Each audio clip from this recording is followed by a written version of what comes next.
نحمده ونستعينه ونستغفره ونعوذ بالله من شرور انفسنا ومن سيئات اعمالنا من يهده الله فلا مضل له ومن يضلل فلا هادي له واشهد ان لا اله الا الله واشهد ان محمدا عبده ورسوله اما بعد اعوذ بالله من الشيطان الرجيم بسم الله الرحمن الرحيم انما يخشى الله من عباده العلماء محترم سامعین اور مرزا پور کامات والوں، اب تمام ساتھیوں کا اور بزرگوں کا، تمام طلباء و طالبات کا تہ دل سے شکریہ اور آپ لوگوں کو مبارکبادی پیش کرتے ہیں کہ اس 15 اگست کے موقع پر، یوم آزادی کے موقع پر، اس دیش کو آزاد کرانے کے لیے ہمارے علماء کرام نے اور ہمارے دیش واسیوں نے کتنی محنت کی، کتنی جدوجہد کیا، اس کی تاریخ بڑی لمبی اور بڑی وسیع ہے۔ لیکن افسوس کی بات کی ہے کہ جب وہ دیش آزاد ہوا اور اس دیش کی تاریخ ہے کہ ہمارا ہندوستان کو آزاد کرانے کے لیے تقریباً 95,395 آدمیوں نے اس دیش کو آزاد کرانے کے لیے اپنی جان کو گنوا دی، اور ان 95,000 میں سے 61,395 خود ہمارے مسلمان تھے، خود ہمارے کلمہ پڑھنے والی بھائیوں نے اور علماء کرام نے، اور خاص کر کے علماء صادق پور پٹنہ کے رہنے والے عالموں نے اتنی زیادہ قربانی دی کہ انگریز رائٹر، ایک انگریز کے آدمی وہ لکھتے ہیں جن کا نام چاراچند، وہ لکھتے ہیں کہ کشمیر سے لے کر کے کنیا کماری تک اور دلی سے لے کر کے چاندنی چوک تک کوئی ایسا درخت، کوئی ایسا پیڑ باقی نہ تھا جن میں علماء کرام کی لاشیں لگی ہوئی نہ تھی۔ لیکن اس کے باوجود بڑی افسوس کی بات ہے کہ آج حکومت اور ہندوستان کی سرکار آج ہمیں ہندوستانی ماننے کے لیے تیار نہیں ہے۔ لیکن ہم ان سے ایک کہنا چاہتے ہیں، جب ہندوستان کے انگریزوں نے اپنے قبضے میں لینا شروع کر دیا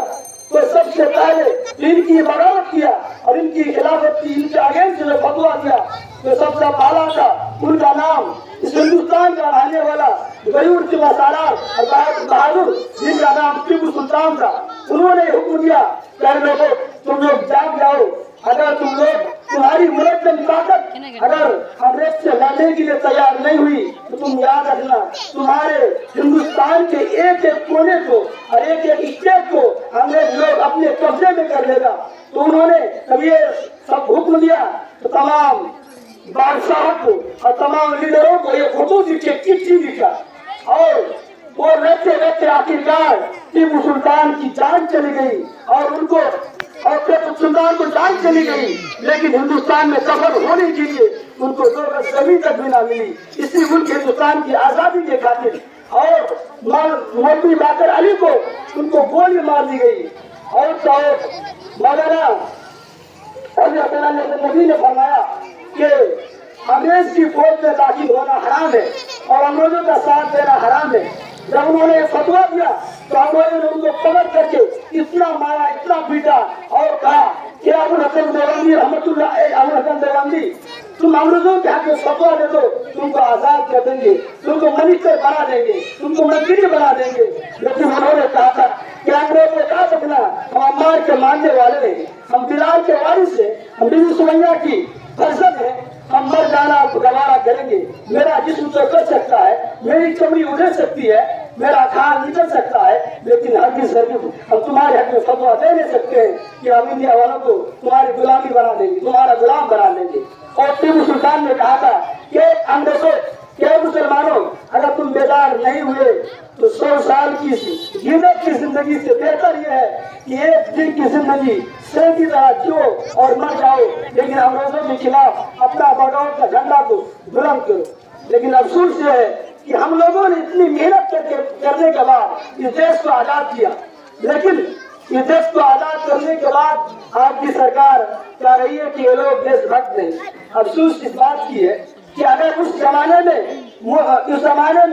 مسلمان نہ ہوتا، علماء کرام نہ ہوتے، یہ دیش آزاد نہ ہوتا۔ جب یہ دیش آزاد نہ ہوتا تو پھر اس دیش کا پرائم منسٹر، اس دیش کا پردھان منتری ہمارے دیش کا مودی جی آج نہیں ہوتے۔